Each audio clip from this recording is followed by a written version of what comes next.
키워드로 알아보는 이슈 그리고 다양한 시각으로 보는 뉴스 읽기죠. 투데이 잡스 3.0 안녕하세요. 이덕실입니다. 네. 오늘 어떤 내용이 준비되어 있는지 먼저 말씀을 드리는 게 좋을 것 같습니다. 모르면 모를수록 손해고 정말 알면 알수록 이득인 모든 프로그램 중에서도 오늘 정말로 제가 볼 때는 꼭 보셔야지만 많은 부분을 얻어갈 수 있는 그런 코너가 지금 준비되어 있습니다. 오늘도 경제 이야기를 나눠보는데요. 뉴스는 경제 따로 함께하면서 특히 오늘 세계 경제 어떤 그런 거시적인 흐름뿐만 아니라 국제관계까지도 우리가 아우를 수 있는 그런 대단한 시간들을 준비해봤습니다. 특별한 시간이고 정말 특별한 분이 오시니까요. 오늘 절대 채널 돌리지 마시고 고정하셨으면 좋을 것 같습니다. 자, 그럼 9월 16일 금요일 투데이 잡스 3.0 빅데이터는 알고 있다로 시작하겠습니다. 바로 한번 만나보시죠.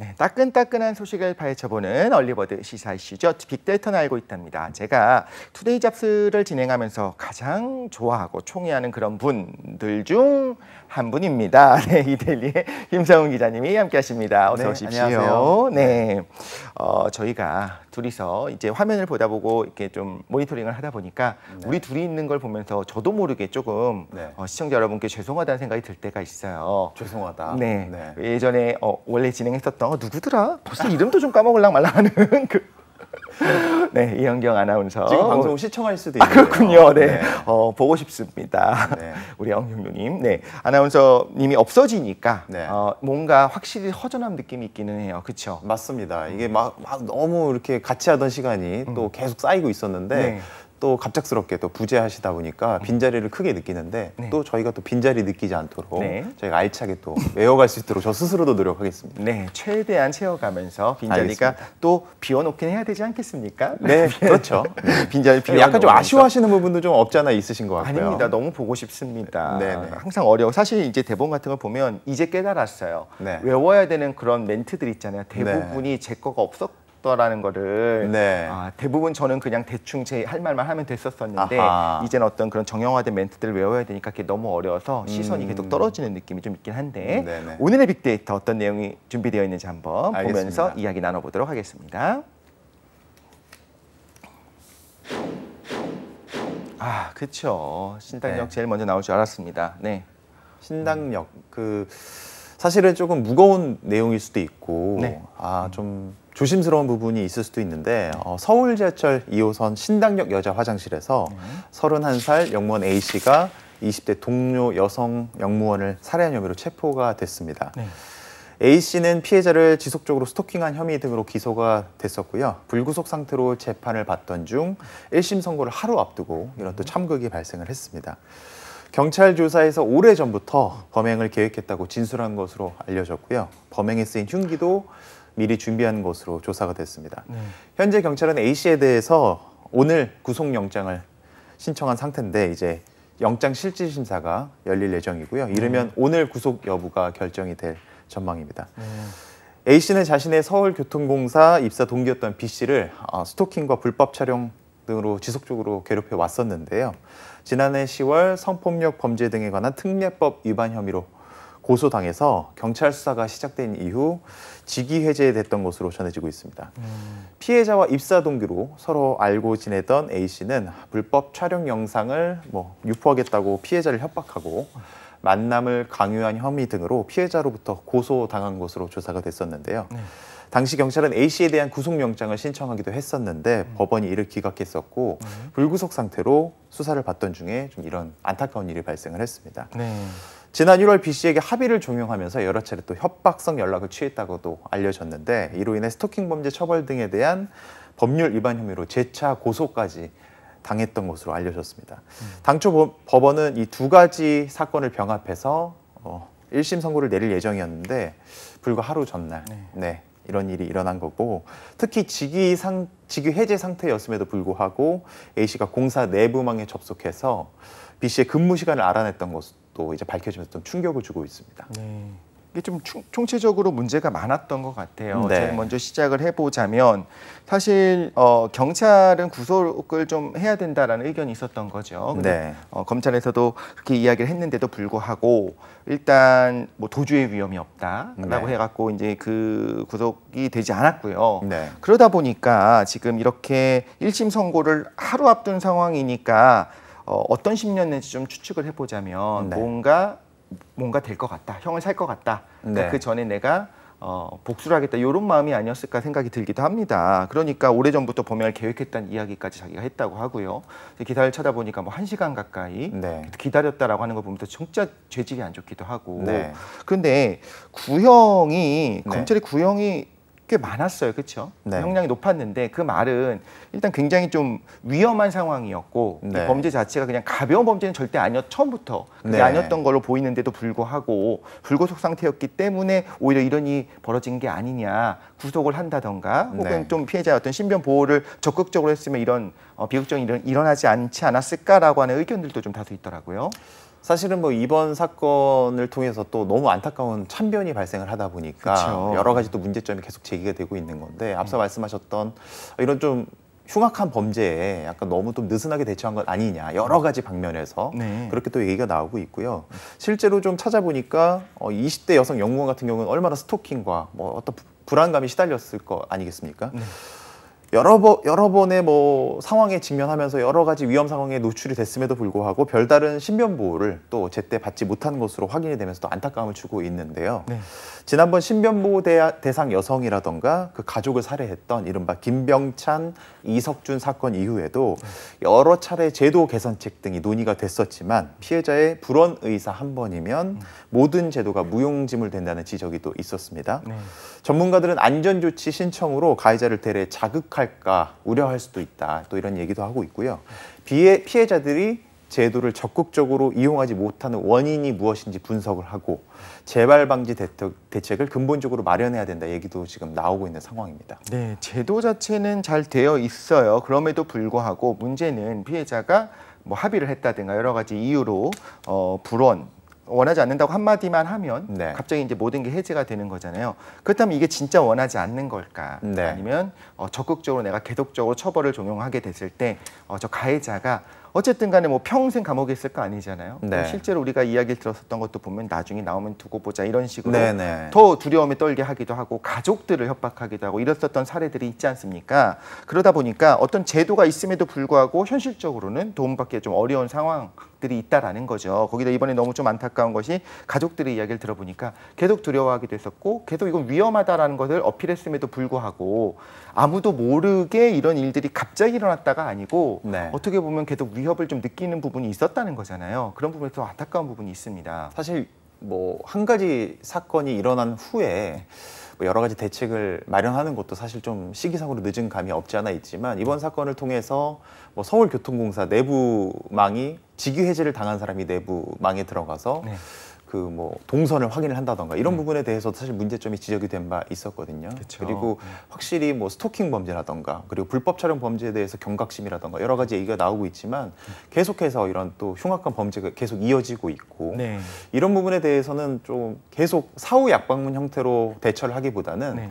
정말 좀 근본적으로 접근을 해서 이런 일이 좀 미연에 방지될 수 있는 방안을 마련하는 게 가장 중요할 것 같습니다. 네, 전문가분들도 그런 말씀 하시더라고요. 아직까지도 우리가 스토킹 범죄를 얼마나 경시하는가가 여기서 드러난 네. 거다. 다시 구속이 제대로 이루어지지 않았었던 부분까지 포함해서요. 네.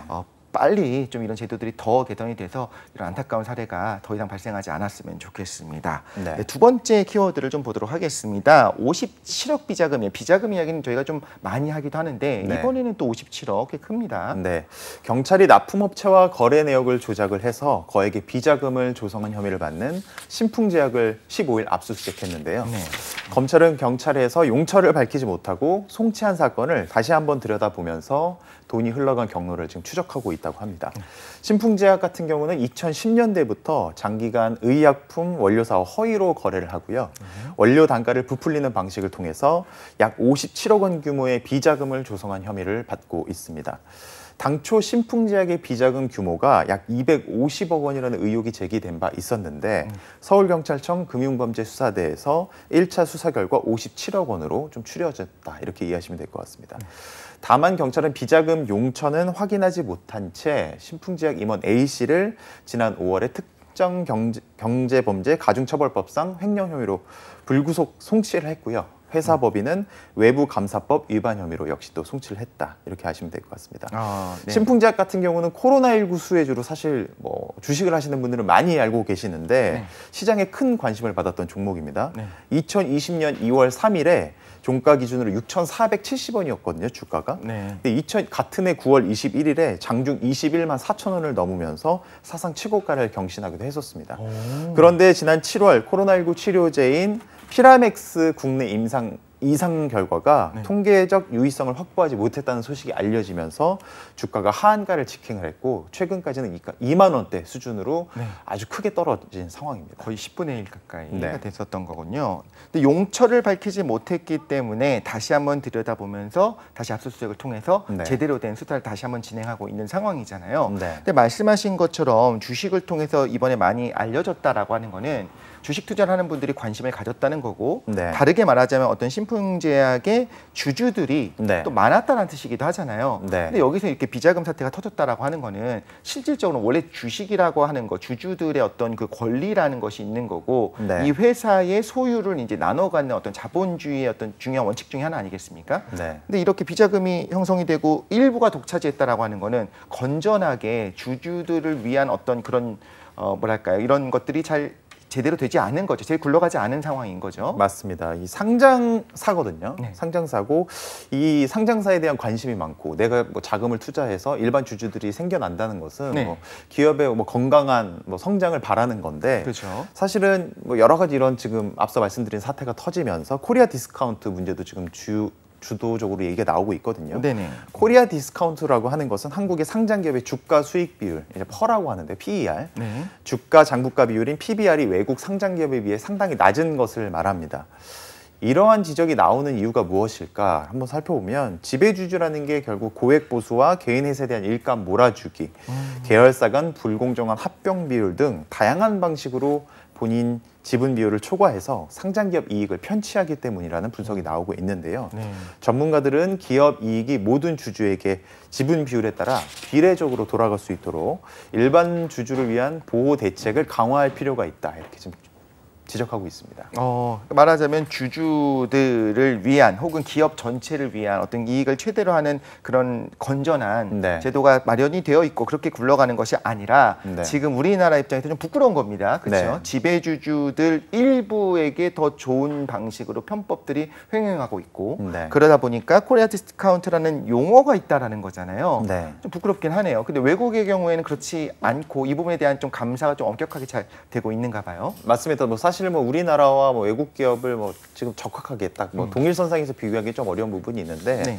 제가 좀 말씀드리고 싶은 부분이 사실 M&A 관련 이슈입니다. 네. 자산총액 5조 이상 기업 집단 같은 경우에는 지배주주 관련 회사에 대한 일감 몰아주기 관행에 제한이 없기 때문에 지배주주 보유지분 양수도를 통해 이루어지는 인수합병, 이른바 M&A 같은 경우에는 피인수 기업 주 보호 절차가 필요하다 이런 또 얘기도 지금 나오고 있는 상황입니다. 쉽게 말씀드리면 외국 기업 같은 경우에는 M&A가 이루어질 경우에는 일반 주주들의 의견을 경청한다거나 똑같은 가격, 그러니까는 사시려고 하는 분이 똑같은 가격에 일반 주주의 주식들도 사는 이런 관행이 있는데 우리나라 M&A 과정 같은 경우에는 경영권을 확보할 수 있는 기존 주식만 확보할 수 있다면 그 해결이 되기 때문에 일반 주주들 입장에서 사실 그 과정에서 좀 피해를 보는 경우도 없지 않았거든요.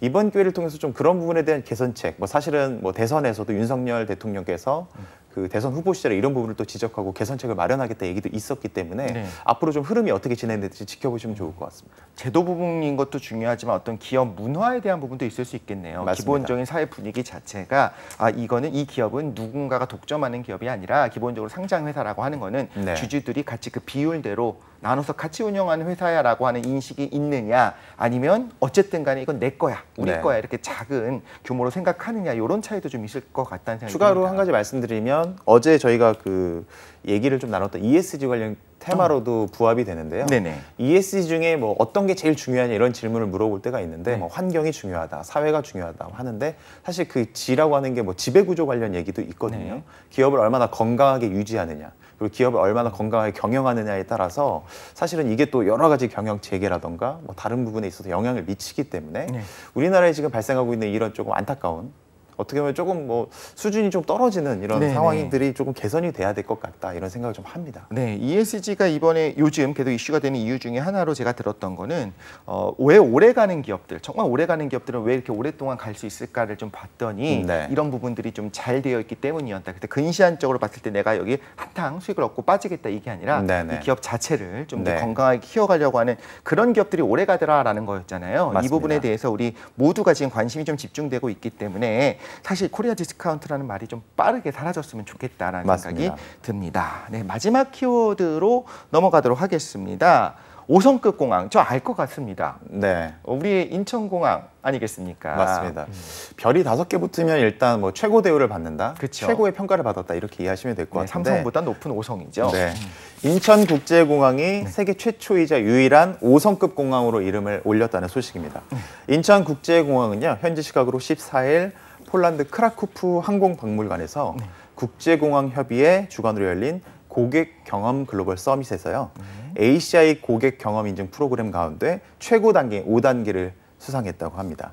인천공항은 지난해 9월 세계 최초로 4단계 인증을 획득한 데 이어서 올해 5단계 인증을 받았고요.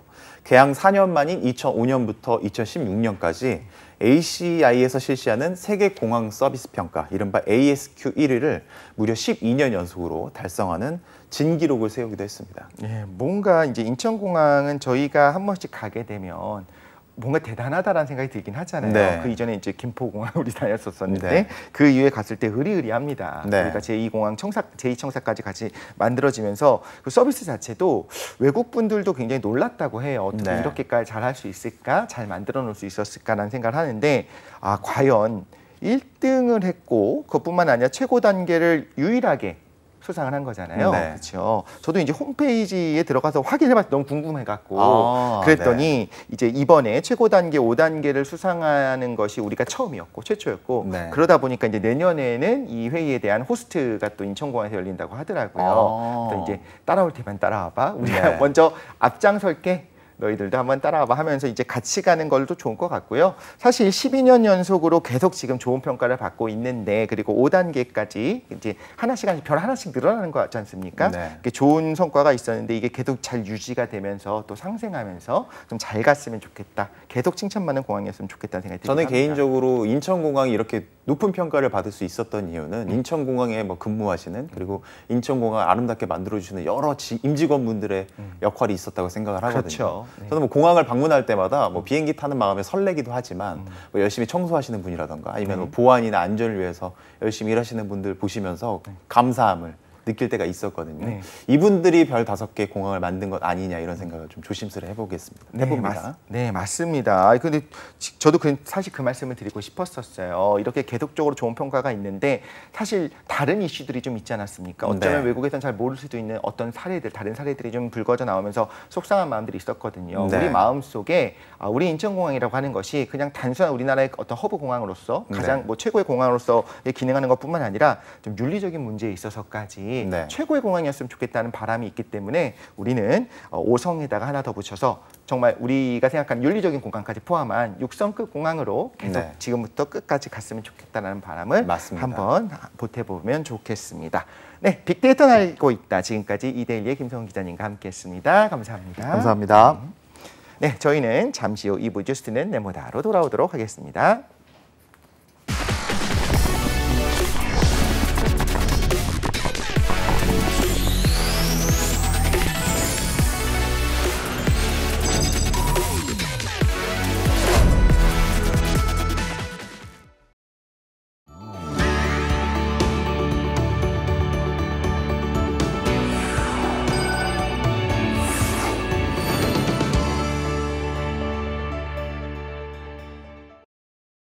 네, 뉴스 읽기로 시작해 어디로 튈지 모르는 요즘 복통 도미노 토크죠. 뉴스는 네모다. 오늘은 뉴스는 경제다로 함께하도록 하겠습니다. 네, 예고해드린 대로 오늘은 정말 품격 있는 그리고 굉장히 가치 있고 정말 유익한 이런 코너로 준비를 했고요. 오늘은 정말 경제 클래스, 우리 대단하다는 생각이 듭니다. 사실 스티븐 잡스도 할 수 없었던 것을 우리 투데이 잡스가 하게 되었습니다. PD 특선 대단한 분이 오셨는데요. 성균관대 중국대학원의 안유아 교수님이 이 자리에 나와 계십니다. 어서 오십시오. 네, 안녕하세요. 반갑습니다. 요즘 방송과 동영상 플랫폼 같은 데서 곳곳에서 굉장히 많이 찾아볼 네. 수 있기도 하고 또 네. 많은 분들이 또 응원의 메시지를 전달해 주시기도 네. 하는데 좀 바쁘게 지내시죠? 네, 뭐 좀 또 이슈가 많잖아요. 네. 또 글로벌 지금 뭐 글로벌화도 크게 지금 변혁시기에 있기 때문에 중국과 미국 갈등을 중심으로 이슈가 많다 보니까 옛날보다 좀 많이 하는 것 같습니다. 네. 그런데 네. 특히나 어떤 그런 국제 관계뿐만 네. 아니라 좀 경제적인 부분도 좀 많이 사람들이 저는 주로 물어보기도 그렇죠, 하고 경제 쪽이죠. 네, 네, 네. 제가 최근에 나왔던 어떤 네. 방송들도 보면은 경제 네. 쪽에 대해서 되게 많은 맞습니다. 해안들을 가지고 전달해주고 계셔서 네. 저희도 네. 좀 좋은 이야기들 많이 알겠습니다. 나눠주셨으면 좋겠습니다. 네, 네, 네. 네, 사실 안유아 교수님 하면 우리가 중국이 제일 먼저 떠오르죠. 그렇죠. 중국 통 그리고 가장 네. 큰 전문가 이렇게 생각을 하게 되는데 네. 오늘 저희도 중국과 미국과의 관계를 다시 한번 짚어보면서 세계 경제 흐름까지도 네. 결국엔 우리가 어떻게 하는 것이 가장 최선일까를 네. 이야기해본 시간이 될 것 같습니다. 네, 첫 번째로 요거부터 말씀을 드려야 될 것 네. 같습니다. 시진핑 주석이 네. 코로나 이후에 첫 해외 순방 일정으로 갔었던 게 이제 푸틴을 만난 거죠. 푸틴 대통령을 만났다는 소식이 이제 전해졌습니다. 네. 대만과 우크라이나 문제 관련돼서 서로의 지지를 또 확인했다라고 하는 것이 밝혀졌는데요. 지금 시점에서 사실 예상하긴 했어요. 네. 가장 전략적으로 중요한 대상이 아마 러시아가 아닐까 생각을 했었었는데 그래도 다시 한번 이 만남의 의미에 대해서 한번 짚어주신다면요. 일단은 그 두 정상이 만난 이번 배경은 그 상하이 협력기구, 우리 영어로 SCO라고 합니다. 네. 그래서 상하이 협력기구가 1996년 4월 26일에 만들어진 조직인데요. 당시 만들어진 배경은 그 구소련이 무너지면서 중국하고 구소련, 지금 러시아잖아요. 국경선이 길어요. 그래서 국경선 문제를 해결해야 되니까 그때 당시 구소련이 해체되면서 그 탄 국가들 있잖아요. 뭐 키르기스탄 그리고 그때 당시 우즈베키는 아니고 카자흐스탄 그리고 타사키스탄 그리고 지금의 러시아, 중국 5개국이 사실 국경선 문제 때문에 만난 조직이었고요. 그때는 중국은 짱저민 주석이 있을 때예요. 그래서 그때는 5개 국가가 참가했기 때문에 이름이 상하이 5개 기구 협력이었다가 2001년에 우즈베키스탄이 가입을 합니다. 그래서 지금은 상하이 협력 기구로 돼 있고요. 그 사실은 처음에는 순수 경제 협력으로 주로 경제 협력의 중심이 돼 있었어요. 근데 나토 같은 경우에는 당시에 그 출범 배경이 냉전 시대에는 구소련 그리고 지금은 지난번에 명확하게 중국을 적으로 규명하고 이래 특정 국가를 상대로 해서 이렇게 만들어진 군사 협력에 포커스가 돼 있다면 SCO는 주로는 경제 쪽 그리고 과학기술 발전, 환경, 교육 이렇게 이런 쪽 협력을 기반으로 하고 있고 최근에는 에너지 협력이라든가 근데 특정 국가를 상대로 만들어진 거는 아니거든요. 네네. 근데 왜 이게 지금 이슈가 되냐면 워낙 지금 바이든이 정부가 시작이 되면서 그전에 했던 트럼프의 중국 대상의 이런 무역 갈등 후에는 지금은 기술 갈등 그리고 안보 갈등까지 오면서 미국과 중국과의 충돌이 굉장히 심해졌고 또 나토가 다시 살아났잖아요. 러시아 우크라이나 전쟁 때문에 해서 지금 또 전쟁까지 지금 폭발하면서 사실은 러시아가 지금 가장 큰 지금 서방 국가의 지금 위험이 된 상황이고 그 다음에 또 중국이 지금 대만 해협을 둘러싸고 지금 굉장히 지금 충돌이 강화되면서 또 이제 중국까지 어쩌면 전쟁이 이슈가 들어오면서 이번에 SCO에서 푸틴하고 이 시진핑이 만나면 다시 과거 냉전 시대처럼 두 진영으로 미국을 중심으로 하는 자본주의 민주주의 진영과 또 중국은 또 사회주의잖아요. 또 러시아도 있고. 근데 이 SCO가 처음에는 6개국이지만 지금은 엄청 많은 국가들이 신청하고 출소해서 16개국으로 지금 늘어나고 있는 추세입니다. 아, 네. 1대1로랑 좀 연관이 있을 수 있겠네요. 1대1로고 또 이게 지금 이게 16개국까지 관심을 막 갖고 지금 커지다 보니까 인구는 전 세계 60%, 경제는 30%. 네. 지금 이 상황이 돼버렸어요. 근데 그 많은 국가가 지금 여기 인도도 지금 들어왔잖아요. 네. 그러다 보니까 이게 좀 영향력이 점점 커지고 있어요. 네. 그리고 중국이 또 1대1로 하고 중국 시장이 굉장히 크잖아요.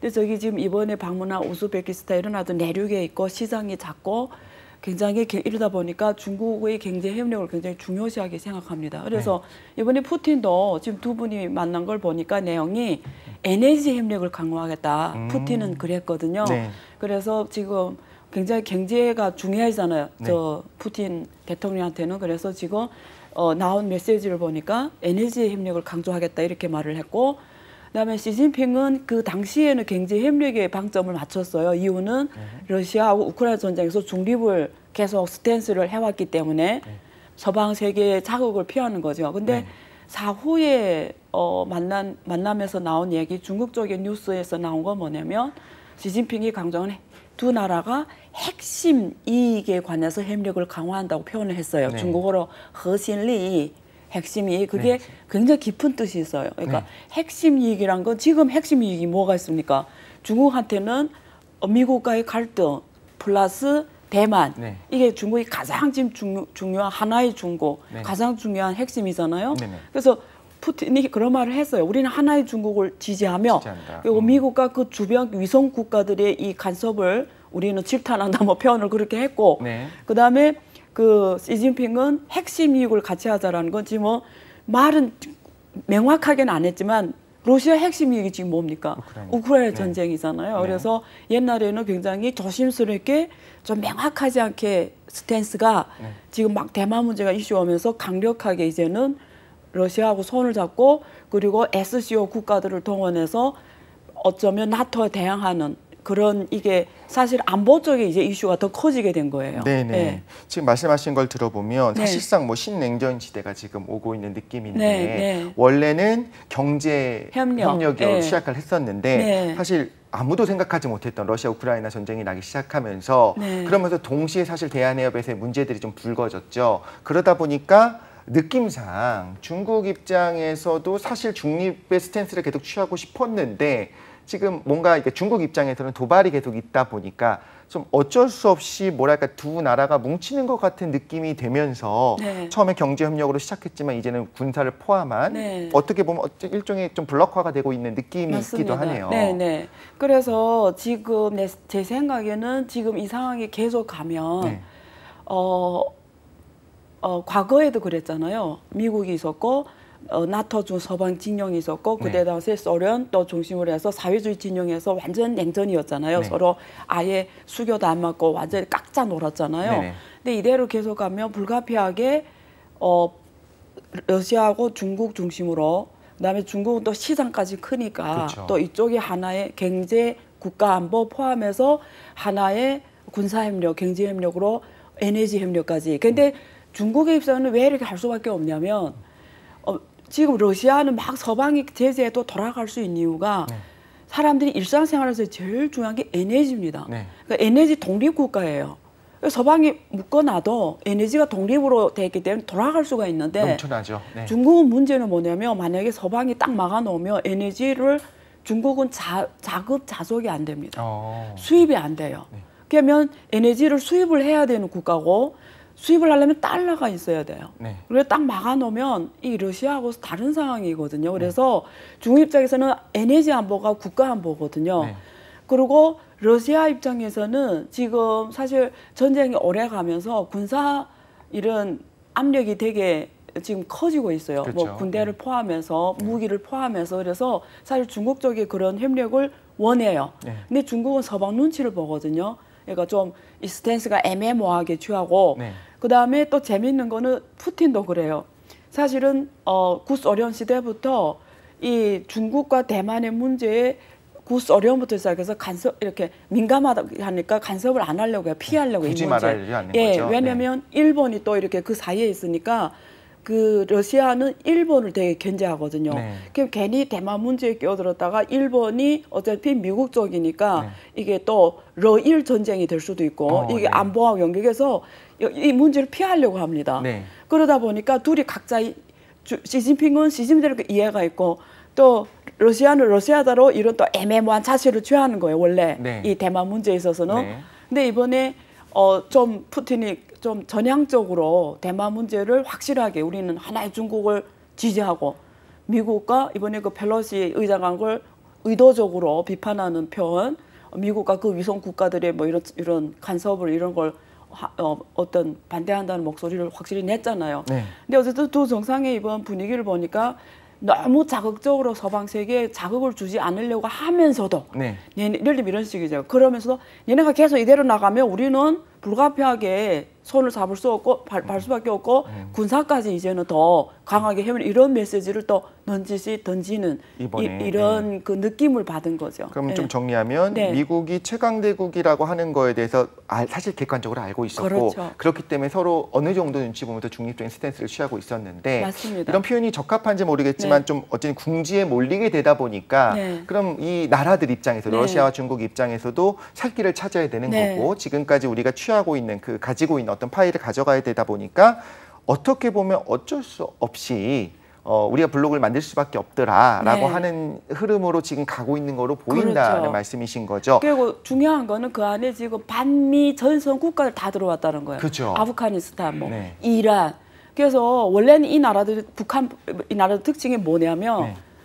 그러니까 중국이 항상 강조하는 게 우리는 동맹 정치를 안 한다. 네. 그게 미국을 빗대서 미국은 동맹 정치라 말하거든요. 네.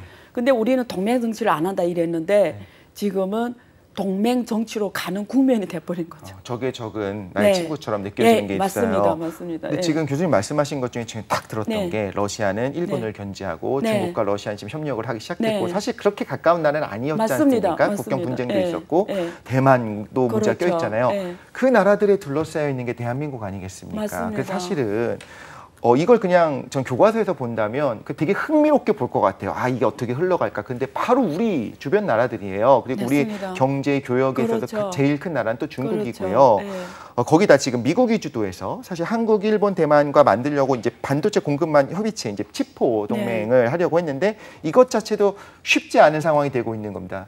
그나마 네. 좀 사이가 좋은 상황이었어요. 미국과 중국이 이렇게 대립하지 않았으면 어느 정도 무난히 넘어갔을 텐데 오히려 이런 상황이 되다 보니까 더 네. 한국도 사실 눈치를 보지 않을 수 없거든요. 네. 교수님 어떻게 보시나요? 그래서 G4라는 거는 그 반도체 공급망에서 가장 중요한 국가와 지역이 들어가 있어요. 그러니까 파운드리는 세계에서 지금 대만이 제일 강하잖아요. TSMC 그리고 플러스 삼성. 네. 그래서 삼성도 지금 기술 돌파를 계속 하고 있기 때문에 가장 중요한데 미국 쪽은 뭘 갖고 있냐면 미국은 그걸 갖고 있어요. 그러니까 그 설계와 장비. 네. 근데 설계와 장비가 아무리 좋아도 그런 게 그 만들어주는 사람이 없으면 이게 의미가 없는 거예요. 그쵸, 네. 근데 이 문제는 만들어주는 생산은 누가 하냐면 대만하고 한국이 하는데 그렇죠.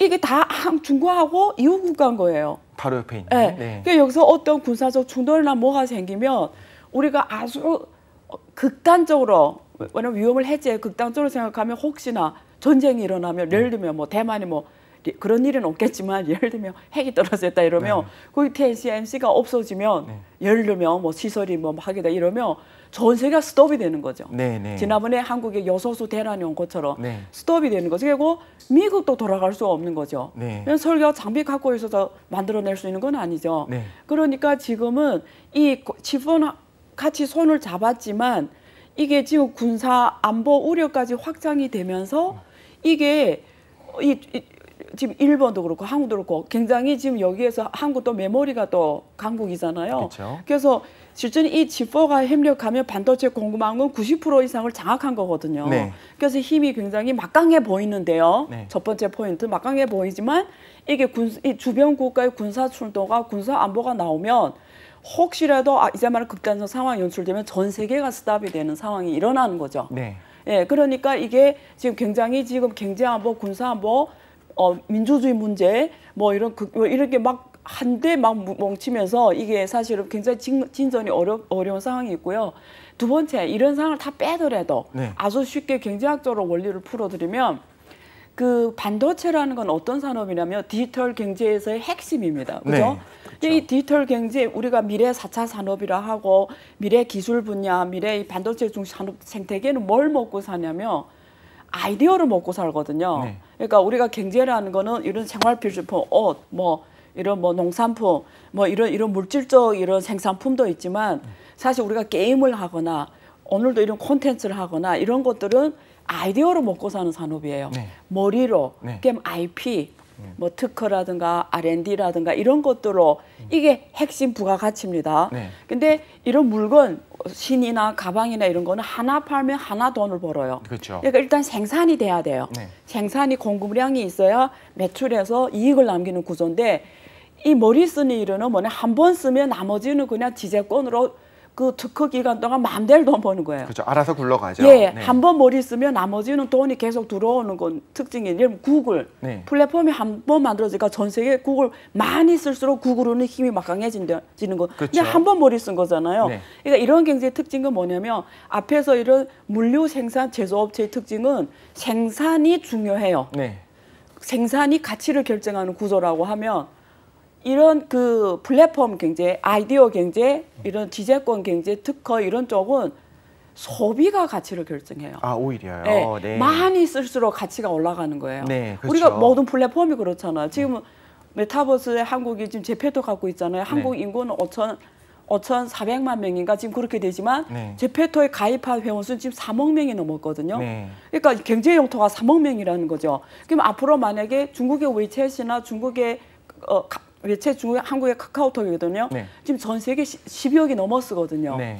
그러니까 많이 쓸수록 가치가 올라가는 거예요. 이제는 콘텐츠를 예. 어떻게 보면 소비하는 사람이 또 많이- 생산을 하니까요. 그렇죠. 네. 그래서 소비자가 생산을 영향 주는 네. 이 가치 생태계입니다. 그러면 미국, 서유럽, 한국, 일본이 잘하는 건 뭐냐면 이쪽이라는 거예요. 아, 네. 그게 무슨 뜻이냐면 얘네들이 먹고 살려면 네. 시장이 있어야 된다라는 근데 거예요. 아까 60% 인구를 차지하고 있는 쪽이 그렇죠. 네. 그래서 미국의 반도체 업체 엔비디아는 90%를 수익을 중국에서 남기고요. 네. 애플도 50%를 중국에서 하거든요. 네. 근데 중국이 없으면 얘네는 생존 자체가 힘들어지는 상황이죠. 네. 그게 무슨 말이냐면 반도체는 기술적으로는 여기 칩버가 다 갖고 있는데 네.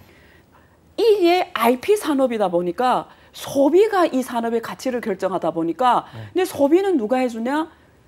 중국이었다는 거죠. 그렇죠. 네. 그러면 이렇게 한다는 건 만약 지금 바이든이 공급망을 끊어놓겠다는 거잖아요. 네. 원래 이렇게 같이 갔는데 네. 한 몸으로 갔는데 이쪽을 딱 끊겠다는 거잖아요. 그게 네. 뭐 어떻게 살겠다는 거냐. 논리적으로는 말이 안 돼. 그러니까 현실성이 지퍼가 동맹에 묻힌 건 좋은데 네.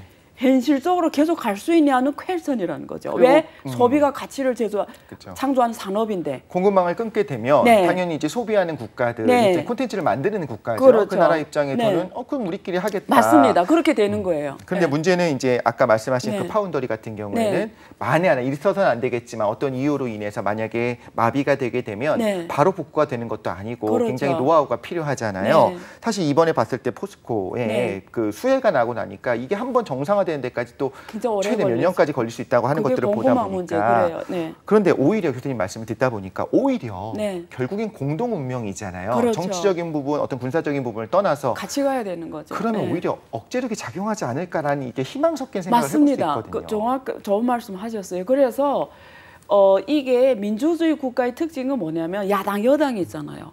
그러면 이 민주주의 국가가 사회주의보다 우수한 점이 뭐냐면 이게 자본주의가 발전하다 보면은 어차피 자본가가 잘 살게 돼 있고 이 많은 대중들은 이렇게 빈부격차가 커질 수밖에 없어요. 그렇죠. 생산 요소를 네. 안 갖고 있기 때문에. 네. 그러면 이 사람들이 유일한 권리가 뭐냐면 표를 하나 갖고 있다라는 거예요. 네. 그래서 항상 그 표 하나 때문에 정치 선거 해가 되면 정치인들이 그 사람들을 방문하고 그 사람들이 뭐가 필요한지를 가서 하면서 그게 다 반영은 안 되겠지만 상당 부분 그래도 그게 반영이 되면서 이렇게 균형을 잡아주거든요. 근데 네. 사회주의 독재 국가에서는 일당 독재나 이러면 야당이 없기 때문에 그리고 간접 선거이기 때문에 국민들이 투표권 원리가 없습니다. 그러면 굳이 정치인들이 그 사람들을 위해서 뭐 할 필요가 없는 거예요. 그렇죠. 굳이 그럴 선거가 필요가 아니니까. 없죠. 네. 그러니까 이건 독재 정치란 거 뭐냐면 내가 뭘 하겠다면 하는 거예요. 네. 중국은 공산당 일당 독재로 돼 있거든요. 네. 근데 이 민주주의 국가는 어차피 그 많은 국민들이 표를 얻으려면 계속 그분들이 포퓰리즘 정치를 할 수밖에 없는 거예요. 어쨌든 눈치를 볼 수밖에 없다. 할 수 없어요. 그래서 정치인들이 말과 네. 실제 뒤에 경제 원리는 다룰 수 있다는 얘기를 지금 해드리는 거예요. 아, 네, 네, 네. 네. 근데 제가 요즘에 굉장히 많이 소개해드린 내용 중에 하나가 막스가 자본론을 쓰면서 결국 후에 그게 사회주의 탄생 배경이 됐는데 그렇죠. 자본론의 핵심이 뭐냐면 경제 관계가 상부 구조를 결정한다라는 거예요.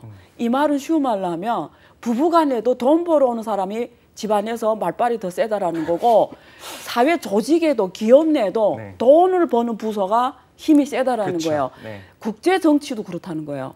결국은 돈을 버는 쪽하고 그게 세계 정치 지배 구조에 엄청난 영향을 미칠 수밖에 없고 네. 그게 역시 이번에 SCO가 왜 16개 국가로 늘어가는 배경이 될 수도 있어요. 네. 그래서 이 경제 기초가 상부 구조를 결정하기 때문에 미국이 말하는 그런 그림과 현실은 경제 관계로 너무 얽혀 있기 때문에 네. 서로가 떨어질 수가 없게 돼버리기 때문에 네. 앞에서 말한 많은 말들이 실제는 구현이 될까는 다른 문제라는 겁니다. 네, 그 경제적인 것이 가장 중요한 중요하다. 거고 네. 오히려 갈등을 좀 부추기는 요인 중에 네. 하나로서는 네. 인기를 위한 정치적인 스탠스일 수도 있네요. 훨씬 크다는 거죠. 네. 하지만 네. 실제로는 우리가 경제로 네. 얽혀있기 때문에 다룰 수 있다. 제가 약간 소년 같은 마음으로 보자면 세계는 안전해라는 생각을 조금 해도 될지 모르겠다는 생각이 들기도 하는데 많이 좀 그런 희석 역할을 하겠죠. 그렇죠. 네. 그렇다면 네. 교수님 보실 때 네. 우리나라는 어쨌든 간에 지금 거시적으로 어떻게 흘러가는 상황을 또 무시할 수도 없는 부분 아니겠습니까? 네. 우리도 마찬가지로 겉으로 취해야 되는 스탠스가 있는 거고 사실 뒤에서 또 이제 외교적으로 풀어가야 되는 부분이 있을 텐데 그렇죠. 우리나라가 어떻게 하는 것이 가장 좀 현명한 방식이 될까요? 사실 그런 질문 되게 많이 듣는데요. 저는 이렇게 생각합니다. 사실은 국가 관계하고 우리 개인 관계가 저는 별로 본질적으로는 차이가 크지 않다고 보는 것이 네. 국가 관계는 변수가 더 많을 뿐이에요. 근데 국가도 그렇고 기업도 그렇고 우리가 미세 세포를 보면 다 사람으로 구성된 거잖아요. 네. 그러면 사람이 기본 사고 방식이 저는 개인 관계와 뭐 기업 관계, 국가 관계가 다 사람의 세포이기 때문에 네. 본질적으로는 크게 다르지 않다고 보거든요. 그래서 저는 국가로 놓고 하면 국가 안보가 있고 경제 안보가 있잖아요. 그렇죠. 근데 네. 한국의 경제 안보는 한국이란 국가 특징으로 봤을 때 수출 주도형 국가로 갈 수밖에 없는 구조입니다. 맞습니다. 네. 근데 그나마게도 한국의 긍정적인 부분이 세상의 변화 속에서 한국은 좀 긍정적인 부분이 있어요. 이유는 메타버스라는 개념이 들어왔어요. 2000년에 인터넷이라는 게 세계 확산이 됐고 네. 그러면서 2009년에 스마트폰이 나오면서 모바일 생태계가 만들어졌고 지금은 또 우리가 웹 3.0이라고 해가지고 메타버스 세계가 펼쳐지는데 이 세상에 오면 가장 큰 특징이 뭐냐면 물리적 영토가 중요하지가 않다라는 거예요. 네. 왜냐하면 메타버스 세계에서는 메타버스에서 국경이 없는 거예요. 그쵸. 아까 제페토가 제가 3억 3천만 명이 된다고 했잖아요. 한국은 물리적 이 영토 안에서는 지금 인구가 400만 명이지만 제페토는 3억 3천만 명이 되고 앞으로는 10억이 될 수도 있는 거예요. 네. 그러니까 무슨 말을 하냐면 이런 면에서 봤을 때 한국은 오히려 이런 아까 IP, 네. 머리로 이런 가는 세상을 장악하게 되면 한국은 결국은 이 물리적 영토의 범위를 어느 에 위치하든 상관없이 예를 들면 WeChat처럼 전 세계 12억이 한국 거 써줄 수가 있는 거예요. 네, 네. 그러면 한국의 경제 영토는 12억이 되는 거죠. 네. 그러니까 일단 이러면 한국은 앞으로 어디로 가야 되는 방향이 지금 보여져요. 왜냐면 한국이 또 잘하는 게 뭐예요? BTS가 세계에서 1등이잖아요. K 콘텐츠. 예, 이거는 네. 한국이 잘하는 걸 분명하게 보여준 거거든요. 네. 근데 콘텐츠란 자체가 IP입니다. 그러니까 이게 또 메타버스로 지금 세상에 오잖아요. 그러니까 한국은 미래 산업에서 가장 경쟁력을 갖고 있는 국가라는 걸 BTS가 증명한 거거든요.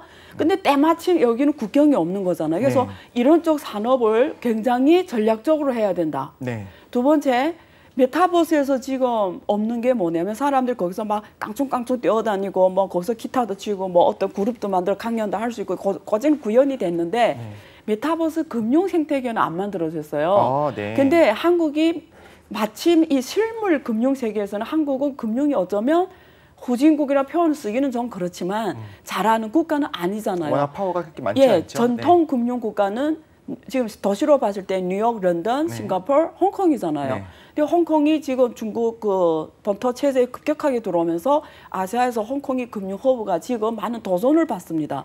그래서 지금 많은 부분이 싱가포르의 그 베네핏을 보고 있는데 싱가포르는 위치 때문에 어쨌든 물리적 위치 때문에 아시안 쪽이고 동북 삼국이 있잖아요. 여기에 한국, 중국, 일본. 이거는 세계 경제에서 가장 중요한 지금 지역이거든요. 여기도 어떤 금융 허브가 필요해요. 네. 예, 그러니까 여기에서 일본 동경하고 한국 서울인데 네. 만약에 이번에 왜냐면 이거 현실의 금융 도시 역할은 뒤떨어졌지만 마침 한국이 잘하는 이쪽 영역 플러스 금융 강국 전략을 하면 이런 물리적에서 오는 국토 위치에서 오는 한계를 여기를 통해서 가장 잘할 수 있고 어쩌면 이런 위기 시에 확 뛰어 올라갈 수 있는. 왜냐면 한국 거는 거절 안 할 거 아니에요. 한국 거 누가 세계 어느 나라에서 거절하겠어요. 다 받아들이는 거잖아요. 그러니까 오히려 그런 좋은 점이 온다는 거고요. 그다음에 이게 두 번째 포인트고, 그러니까 첫 번째 메타버스가 한국에 유리하게 환경이 펼쳐지고 있다. 메타버스 경제 생태계가. 두 번째, 한국은 이제는 금융을 선도 전략 가야 된다. 세 번째는 이제 말하는 미국 중심의 동맹 정치와 정치적으로 말씀드릴게요. 미국 동맹 정치와 중국 그리고 이쪽 러시아 뭐 이렇게 이쪽 제3지대 협력 강화 이러면서 한국, 일본 이런 나라들이 지금 시장적으로는 중국이 많이 의존해 왔는데 지금 정치적으로 이렇게 가니까 여기서 굉장히 이러지도 못하고 저러지도 못하는 이 상황이 아니냐. 우리 어떻게 해야 되냐. 뭐 줄을 예를 들어 어떤 사람 심각하게 줄을 어디다 써야 되면 이런 질문도 제가 받는단 말이에요. 근데 저는 그렇게 생각합니다. 정치적으로 봤을 때, 군사적으로 봤을 때 나를 보호해 줄 수 있는 나라는 아무도 없어요. 어차피. 줄을 어디다 써도 나를 우크라이나 보세요. 미국, 유럽 다 도와준다고 그랬고 다 그쪽에서 한편이 다 그죠? 우크라이나 박살이 났어요. 심지어 사실 우크라이나의 해구산을 제공하는 건 중국이죠. 그렇죠. 그런데 실제로 어떻게 될지 모르죠. 예. 그러니까 무슨 말이냐면 우크라이나 서방 세계가 엄청 지원한다 했는데 사실 그 나라 국민 입장에서는 끝난 거예요. 다 죽고 지금. 맞습니다. 네. 그러니까 무슨 나를 보호할 수 있는 거는 동맹이 아니라 나입니다. 나. 그래서 무슨 말이냐면 그런 거 봤을 때 한국은 또 군사 안보도 이제는 과거와 달리 독립적인 아이디어 전략으로 가야 돼요. 아이고. 네. 그건 지혜롭게 해야 되겠죠. 근데 이거는 항상 플랜 B로 갖고 가야 됩니다. 그런 상황이 안 온다는 보장은 없잖아요. 네. 그러니까 그걸 어떻게 할지는 공개적인 장소보다도 훨씬 더 암묵적으로 준비는 하고 가야 돼요. 맞습니다. 네. 네. 그래서 좀 지혜로워야 되겠죠. 네. 네. 너무 좋은 말씀을 해주시는데 공개적으로 하셔가지고 제가 또 놀라면서 네. 제가 생각했던 부분에 좀 만나는 부분도 있기도 하고 네, 네, 그렇습니다. 네, 이게 네. 이제 공개적으로 얘기하기보다는 네. 알아서 잘 세련되게 하기를 좀 기원하는 마음이 있어야 될 것 같기도 네, 하고 네. 말씀하신 부분에서 좀 메타버스 네. 이런 좀 가상의 네. 이 부분에서 이제 한국이 잘하는 부분들이 있잖아요. 네, 네. 근데 이게 물리를 결국엔 기반을 두고 있잖아요. 물리적인 세계를 그렇죠. 그러다 보니까 뭐 에너지 공급, 그렇죠. 데이터 센터의 위치라든가 그렇죠. 뭐 이제 안정적인 맞습니다. 반도체 공급이 맞습니다. 필요하다 아주 보니까 중요하죠. 가장 중요한 건 결국엔 평화가 네. 아닌가 싶기도 합니다. 맞습니다. 네. 근데 그거는 어떻게 뭐 우리 뭐 이런 일반 국민들이 네. 어떻게 할 수 있는 부분은 아니죠. 그렇죠. 네, 네. 네. 그래서 항상 우리가 네. 기원하고 또 준비해야 네. 되는 것도 있지만 네. 플랜 B 중요한 말씀하셨어요. 네. 플랜 B를 항상 생각하고 최악의 경우 생각해야지 어딘가에 무조건 맡긴다라고 하는 거는 생각하면 안 된다는 네. 것까지 네. 그 구경을 잘 들었고요. 네. 사실 이제 중국의 이제 시진핑 네. 주석이 3년임이 이제 확정이 됐습니다. 네. 그 이후에 이제 어떻게 될지 좀 궁금한 거예요. 네. 확정인 것 같이 느껴지죠. 네. 현재 상태 어떻게 좀 무난히 될 거라고 보시죠? 저는 뭐 되는 쪽으로 당연히 저는 그렇게 생각하고요. 근데 네. 아직도 전문가들 중에 한 10% 정도는 아직도 불확성이 있다고 말하는 분들이 계세요. 아, 그래 내부 이슈가 있나 봐요. 네, 이유는 중국은 이렇게 이런 아까 투표권이 민주주의 국가처럼 야당 여당이 공개적으로 모순을 드러내면서 막 치고받고 하면서 국민들 다 알면서 뭐 이렇게 세력 싸움을 알면서 가잖아요. 네. 근데 중국 같은 나라는 일당이 정치가 하기 때문에 그 내부에 돌아간 상황을 아무도 모릅니다. 그 안에서 서로 권력 다툼이 발생해도 알 수가 없어요. 이후에만 알게 되는 거네요. 예, 끝나고 결과적으로? 이렇게 됐구나만 알지. 그래서 지금 그 안에서 어떤 권력적인 암투가 일어나는지 아무도 알 수가 없죠. 내 부인이 아니면. 네네. 예, 근데 우리가 왜 그러면 아직도 10% 사람들이 불확성이 있다고 보냐면 네. 어차피 형식적인 거지만 이번에 지금 10월 16일에 열리는 일주일 열리는 그 네. 중국 공산당 전국 대표대회 제 20대 전국 대표대회에서 네. 이번에 당서기가 새로 선출이 돼야 됩니다. 네. 근데 거기서 중앙위원이 한 정위원은 한 200명 정도가 되고요. 네. 후보위원까지 하면 한 360명이 되거든요. 네. 그래서 그 중앙위원들이 그 수로 거기서 상무위원들을 선출을 해요. 네. 상무위원, 정치국위원 이거는 중국의 핵심 권력이라고 보면 돼요. 네. 그래서 정치국위원은 한 25명 정도 되고 그중에 7명이 중국 집단 용도 체제라고 하거든요. 7명이 상무위원이 돼서 그중에 대표가 공산당 서기가 되는 거예요. 네. 그 선출 과정을 이번에 거칩니다. 새로 당선된 중앙위원들이 이번에 정치국위원, 거기 상무위원 뽑는데 혹시라도 네. 그건 아무도 알 수 없지. 아무리 지금까지 형식적으로 했다 해도 혹시라도 그쵸, 그거는 거기서 뭐, 네. 왜냐면 앞에서는 그래 투표할까 해가도 또 서울로 갖고 있던 그 불만을 거기서 거식으로 할 때 안 할 수도 있지 않나 이런 갑자기 말을 다 같이. 예 그때 네. 순간 변하면 어떻게 하나 이런 가능성은 없지 않아 있다. 그러니까 언제나 100%는 100%는 아니다. 아니다. 그 얘기죠. 근데 일반적으로는 네. 어떤 러시아 우크라이나 전쟁 때문에 네. 사실 중국도 위기가 왔다고 볼 수 있잖아요. 그렇죠. 안보 위기. 이런 경우에는 네. 오히려 또 좀 뭉치는 경향이 있지 않습니까? 맞습니다. 그래서 그런 면에서 봤을 때는 그리고 이번에 원래는 이 중요한 이 대회를 앞두고 중국 고위 관료들은 해외 출방을 안 합니다. 네. 근데 이번에 리잔수도 지금 뭐 한국에 오고 그 다음에 상무위원장이거든요. 전국 이민 대표 상무위원장 그리고 시진핑이 주석이 이번에 거기 갔잖아요. 네. 그래서 이렇게 움직이는 거 보니까 이제는 다 정리가 돼서 오히려 예, 네. 이제는 적극적으로 이제는 해외 정치도 하고 외교 정치도 하고 이러는 거 아니냐 이렇게 자신감이 있으니까요. 예, 그래서 사람들이 이젠 정리가 됐구나 확실하다 이렇게 말하는 반면에 네. 또 10%는 사람은 항상 반대하는 사람들은 네. 어차피 어제는 끝났으니까 어제 내 10년이 끝났으니까 네. 마지막으로 한번 다녀온다. 연도장.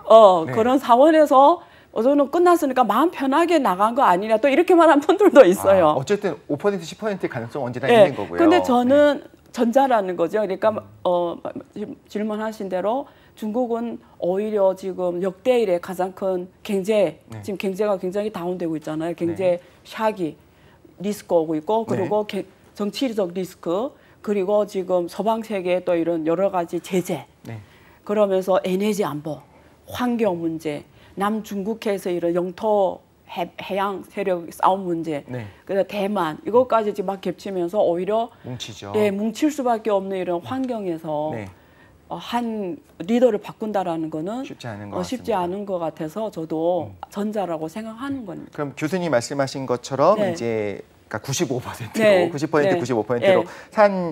세 번째 연임이 네. 확정이 되게 되면 그 후에 이제 우리나라 입장에서 국내 네. 영향 그리고 우리가 어떤 전략을 취해야 될지도 좀 생각해 볼 수 그렇죠. 있을 것 같아요. 예, 그래서 우리가 가설 시나리오를 생각하면 뭐 시진핑이 100% 됐다고 가정하고 가면 이제 말하는 이 제3세계가 상하이 협력기구를 중심으로 해서 과거 경제 안보에서 지금 플러스 에너지 안보 플러스 환경 플러스 군사 안보까지 같이 가는 상황이 될 수밖에 없는 거고 또 한국은 동맹 국가 미국하고 또 정치적으로 갈 수밖에 없는데 한국의 GDP는 주로 머리를 쓰는 쪽에 GDP가 경제 산업이 구조가 돼 있다 보니까 이거는 소비가 가치를 결정하다 보니까 중국하고 또 경제적으로 더 앞으로 가야만 그쵸. 이쪽에서 선도 국가가 되는데 인구의 60%가 이 안에 되는데 있으니까요. 그래서 어떻게 해야 되냐 이거죠. 그래서 저는 원칙 이게 말로 하는 거하고 또 실제 디테일은 또 예술이잖아요. 악마는 디테일에 있다고. 그러니까 그거는 한국이 뛰어난 사람들이 있을 거고 어쨌든 우리가 생각적으로 그냥 말을 했을 때는 이럴 때일수록 원칙을 더 강조해야 되고요. 이럴 때일수록 더 눈치를 보지 말아야 돼요. 아 그래요? 네, 눈치를 보면 예를 들면 원래는 딱 눈 딱 키고 우리는 이게 원칙입니다 이러는 사람과 앞에서 눈치를 보면 어떻게 돼요? 마음이 상대방이 제 눈치를 보네. 한번 으름장 놔야 되겠네. 이렇게 되니까 원칙적으로 강하게 그러면서도 협력은 오픈하고 네. 이런 주의로 가야 되겠죠. 아, 그래도 강단이 있는 나라라고 하는 인식을 강단이 주변국들에게 있대. 그렇죠. 심어줘야겠죠. 예, 원칙적으로. 네, 그러면서도 우린 강단이 있고 우린 예. 원칙이 있지만 협력은 상황에 따라서 좀 개방된다. 변하겠다. 예, 예. 아, 너무 네. 좋습니다. 네. 근데 아쉽게도 예. 계속 이야기를 이어가고 싶은데 벌써 투데이 작삼촌이 끝마칠 시간이 네. 됐어요. 교수님 네. 짧게 한마디만 네, 어떤 네. 소감이라든가 네. 혹은 꼭 하고 싶으신 말씀이 있을 것 같아요. 네. 같이 전달해 주면 좋을 것 같습니다. 어쨌든 뭐 세상이 어떻게 돌아가든 국가든 개인이든 기업이든 결국 살아남는 자는 필요한 개인, 필요한 기업, 필요한 국가예요. 네. 그래서 나는 누구여야 되냐? 네. 한국은 한국이어야 된다. 네. 그럼 한국이어야 되는 게 뭐냐? 우리 기업은 뭐냐? 네. 나는 뭐냐? 똑같은 질문이거든요. 네. 그런 생각을 많이 해야 되는 세계 행세가 오고 있습니다. 네. 경제적으로나 정치적으로나. 네. 그래서 좀 더 지혜롭게 살아야 된다. 예. 그런 좋습니다. 말씀을 드리겠습니다. 모두가 필요로 하는 나라여야 되고 예. 모두가 편 먹고 싶어하고 끌어들이고 네. 싶어하는 그런 나라로서 그렇죠. 하지만 원칙을 세우고 그렇죠. 이렇게 나아가면 좀 미래가 좀 밝지 않을까 네. 이렇게 생각하게 됩니다. 네, 지금까지 뉴스는 경제다 우리 안유아 교수님과 함께했습니다. 오늘 함께해 주셔서 네, 감사합니다. 감사합니다. 네, 저희는 다음 주 이 시간에 다시 찾아오도록 하겠습니다. 감사합니다.